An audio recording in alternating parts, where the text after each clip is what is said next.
بسم اللہ الرحمن الرحیم ناظرین، آج 11 اکتوبر ہے، جمعۃ المبارک کا دن، سال 2022، شام کا وقت ہے۔ آپ کا اپنا میزبان جاوید اقبال نئے پروگرام کے ساتھ، نئی کہانی کے ساتھ، نئے سوال و جواب کے ساتھ اور نئے شعر کے ساتھ آپ کی خدمت میں بفضل خدا ایک دفعہ پھر سے حاضر ہے۔ میری طرف سے آپ سب لوگوں کو السلام علیکم رحمۃ اللہ وبرکاتہ۔ ناظرین، جو کہانی میں آپ کی خدمت میں آج پیش کرنے جا رہا ہوں بڑی معنی خیز اور اپنے اندر ایک بہت وسیع و عریض سبق لیے بیٹھی ہے، ہر انسان کے لیے، ہم انسانوں کے لیے، دنیا جہان کے تمام لوگوں کے لیے انتہائی سبق آموز بات ہے۔ ذرا سوچئے گا، سنیے گا اور پھر سوچئے گا کہانی کیا ہے اور اس سے نکلتا کیا ہے۔ جی ناظرین، کہا جاتا ہے کہ کسی بہت ہی امیر کبیر ملک میں، خوبصورت ملک میں، پرانے زمانوں میں ایک بہت ہی کاروباری تاجر آدمی رہا کرتا تھا۔ بڑا مالدار تھا، اس کا تجارت کا کام چمکا ہوا تھا پورے طریقے سے، اور کئی شہروں میں، کئی ملکوں میں اس کے کاروبار کے چرچے تھے، جڑیں تھیں، مراکز تھے تجارت کے۔ ہر لحاظ سے اللہ پاک نے اس کے اوپر رزق کی بارش کی ہوئی تھی۔ اب اللہ پاک نے اس کو ایک بیٹا عطا کیا۔ بڑے سالوں کے بعد وہ بیٹا اسے ملا، بڑے انتظار کے بعد، لمبے صبر آزما وقت گزارنے کے بعد اللہ سبحانہ و تعالیٰ نے بیٹا عطا کیا۔ وہ بیٹا جب تھوڑا سا بڑا ہوا، بھی 8-9 سال کا ہوگا، تو اس نے اسے اپنے ساتھ تجارتی سفر پر لے جانا شروع کر دیا۔ اس وقت پرانے وقتوں میں آپ کو پتہ ہے کہ جو مال برداری کا کام ہے نا، وہ گھوڑے، گدھے، اونٹ اور خچروں پر ہوا کرتا تھا۔ اس وقت نہ تو ہوائی جہاز تھے، نہ بحری جہاز تھے، نہ ہی اس وقت کوئی ٹرین تھی، نہ بسز تھی، نہ ٹرک تھے، سڑکیں ہی نہیں تھیں۔ تب کی بات کر رہا ہوں۔ خیر، تاجر تو جو تھا، اپنے بیٹے کو اس نے وقتاً فوقتاً اپنے بیٹے کو، جب وہ قریبی سفر پر جاتا تو اپنے بیٹے کو ساتھ لے کر جاتا۔ دو وجوہات تھیں اس کی۔ ایک تو یہ کہ اس کا بیٹا میرے بزنس کے، میرے کاروبار کے اسرار و رموز سے واقف ہو جائے گا، اسے اونچ نیچ کا اور چلنے پھرنے کا، لوگوں سے میل ملاپ کا، بات کرنے کا سلیقہ اور طریقہ آ جائے گا، اور دوسرا میرا اپنا حوصلہ اور تسلی رہے گی کہ میرا بیٹا میرے پاس محفوظ ہے، میرے ساتھ ہے۔ ورنہ کئی دن گھروں سے باہر رہنے کی وجہ سے وہ اپنے بیٹے کے لیے فکر مند ہوا کرتا۔ اس لیے اس نے مناسب یہ سمجھا، اس کی کوشش، اولین کوشش یہ ہوا کرتی تھی کہ اپنے بیٹے کو ساتھ لے جائے سفر پر۔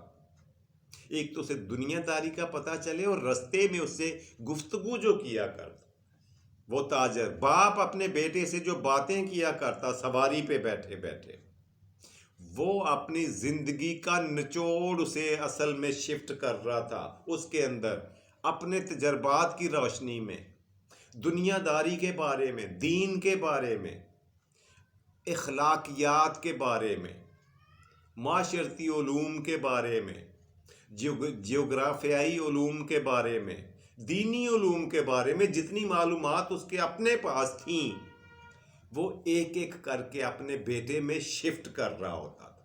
سارے رستے اس سے گفتگو کیا کرتا، اور یوں بچے کا دل بھی لگا رہتا، اور باپ خوشی کے مارے نہال ہوئے جا رہا تھا۔ اسی طرح سے کرتے کرتے وقت کا پہیہ گھومتا گیا، چلتا گیا۔ اسی طرح سے کہ ایک سفر پر تھے کہ ان کا گزر پہاڑوں کے بیچ میں سے ہوا۔ اب پہاڑی رستہ آپ کو پتہ ہے ہموار تو ہوتا نہیں، نہ ہموار ہوتا ہے، اونچ نیچ اس میں آتی رہتی ہے، ہم سیدھا پدرا نہیں ہوا کرتا۔ اس کو، وہ جس سواری پر سوار تھا وہ بچہ، اس سواری کا پاؤں پھسلا اور بچہ زمین پر گر پڑا۔ اور آپ یہاں یہ تو آپ کو پوچھنے کی ضرورت نہیں ہے، سوچنے کی، کہ کیونکہ وہ پہاڑوں کے درمیان سے گزر رہے تھے، وہ جگہ پتھریلی بھی تھی اور نوکیلی بھی تھی۔ بچے کو سواری سے گرنے کی وجہ سے خاصی چوٹیں آئیں، اسے درد ہوئیں، اس کے منہ سے زوردار چیخ نکلی، بچے کے منہ سے چیخ اٹھا، درد سے، تکلیف سے، کوفت سے۔ جیسے اس نے زوردار چیخ ماری تو ہوا کیا کہ تھوڑی ہی دیر میں اسے اسی وقت چند لمحوں کے بعد اپنی چیخ دوبارہ سنائی دی، خود اس بچے کو۔ غور کیجئے گا ذرا میری بات پہ، اس بچے کو وہی چیخ دوبارہ سنائی دی۔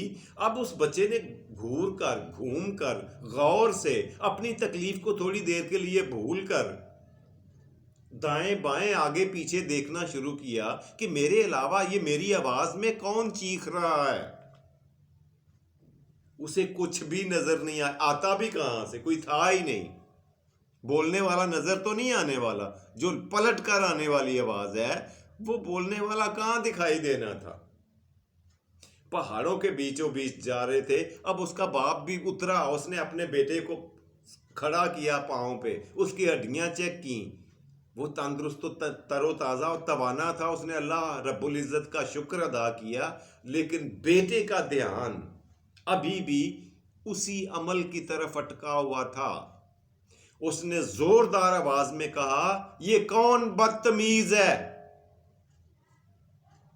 اگلے ہی لمحے اس کے کانوں میں یہ آواز آئی، یہ کون بدتمیز ہے؟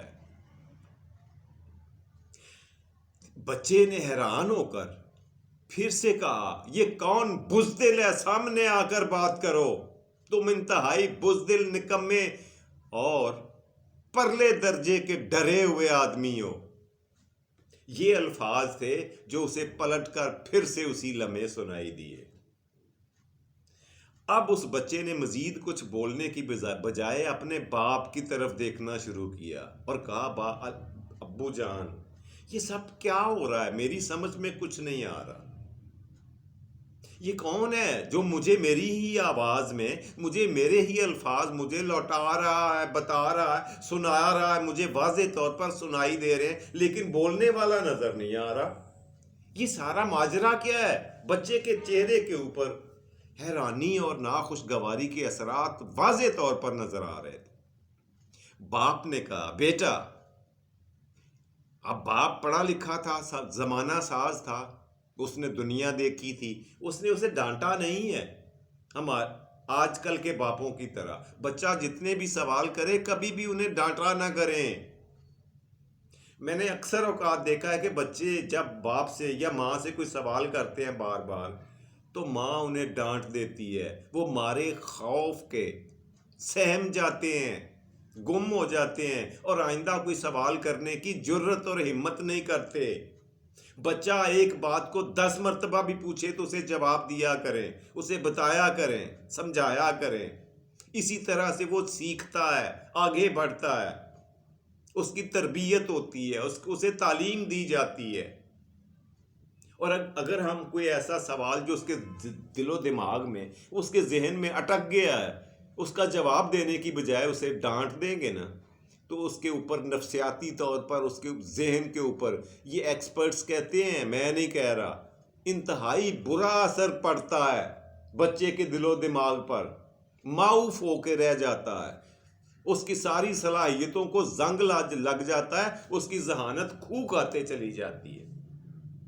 سو خدارہ بچوں کی باتوں کا برا ماننے کی بجائے ان کے سوالوں کو ہم غور سے سنیں اور ان کا جواب دیا کریں۔ جی، باپ نے کہا، بیٹا، یہ جو عمل ہے نا، پہاڑوں کے درمیان اگر ہم کسی کو آواز دیں، سیدھا جواب تو یہی بنتا تھا جو آپ باپ نے بیٹے کو بتایا کہ پہاڑوں کے بیچ اگر کھڑا ہو کے کوئی بندہ جو بھی آواز دے، اب تم چپ کرو، میں بولتا ہوں۔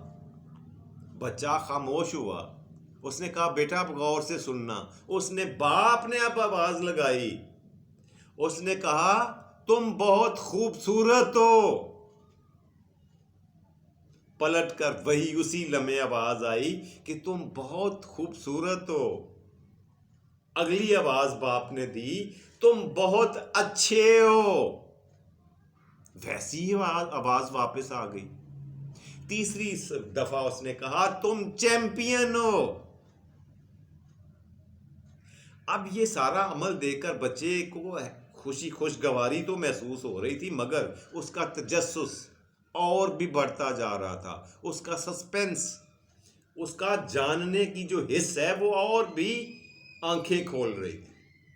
اس نے کہا والد صاحب، والد گرامی، پاپا جان یا بابا جانی، مجھے اس بالکل سمجھ نہیں آئی کہ اب پہلے میری باری بھی اور اب آپ کی باری بھی۔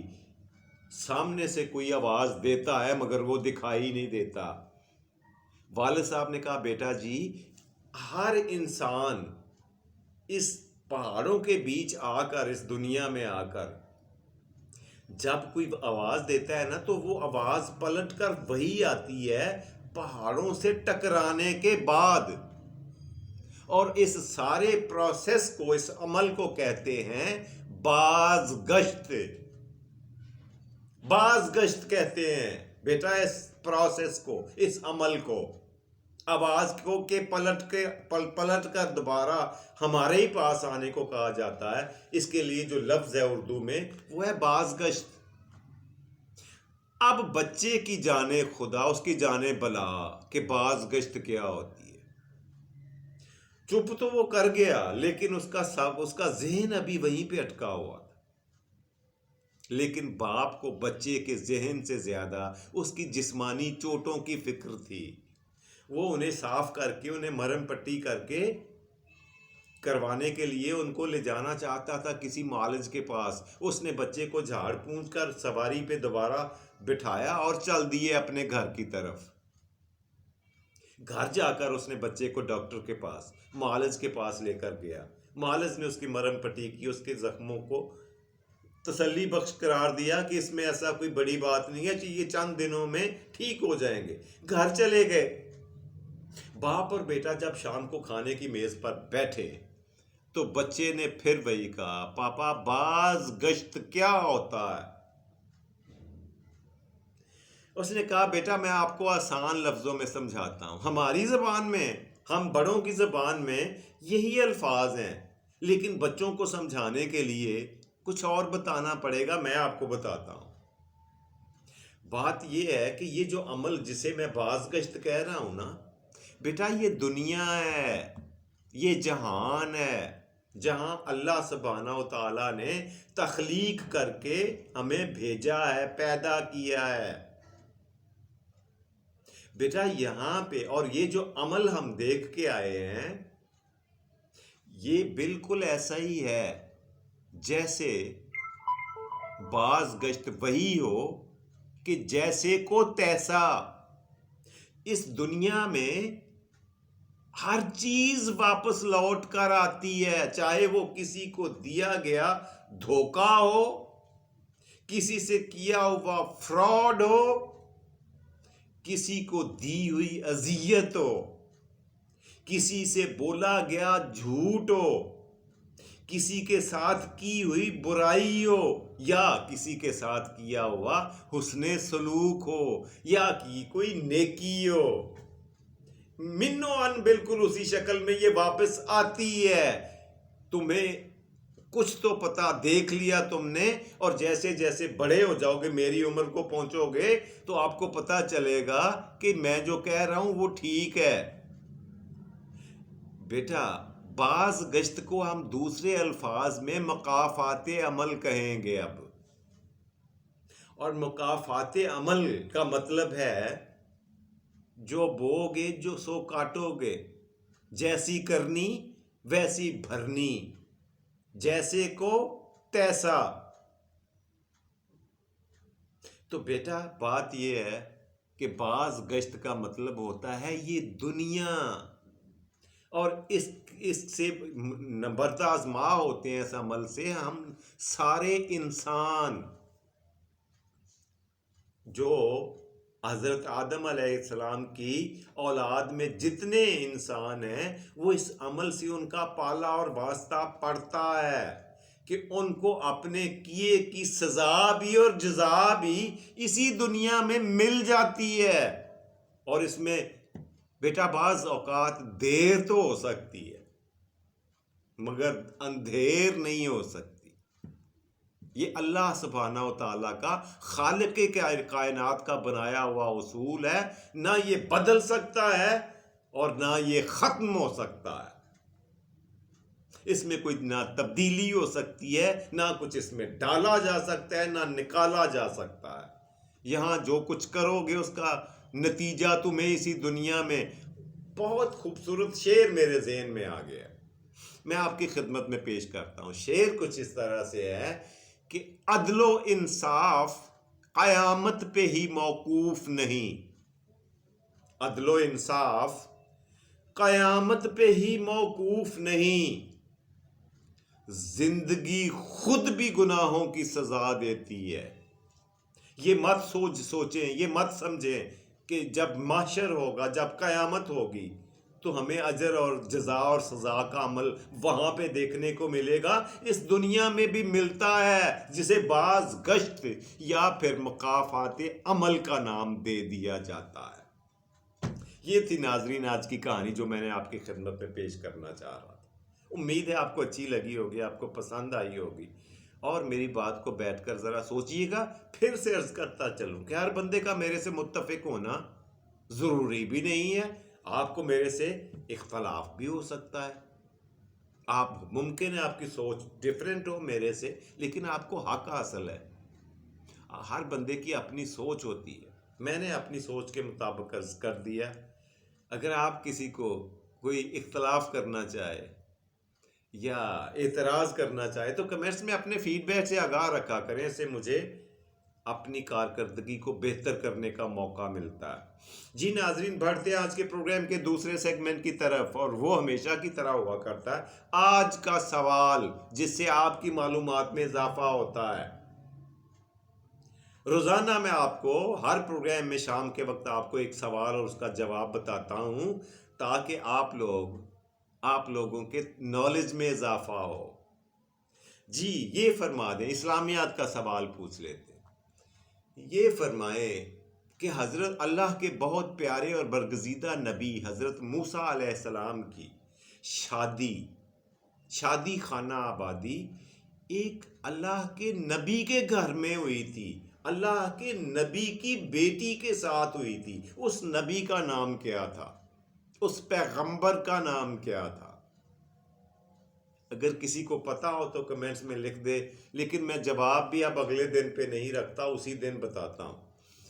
اس کا جواب یہ ہے جی، حضرت شعیب علیہ السلام، حضرت موسیٰ علیہ السلام کے سسر کا نام حضرت شعیب علیہ السلام تھا۔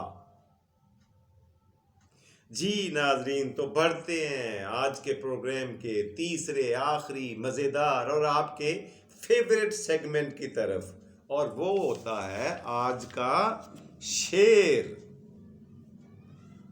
آج کا شعر کچھ اس طرح سے ہے جی، میں چاہتا ہوں خدا میرے صبر کو طویل کرے، میں چاہتا ہوں خدا میرے صبر کو طویل کرے، میں اس کے حق میں کوئی بد دعا نہ کر بیٹھوں۔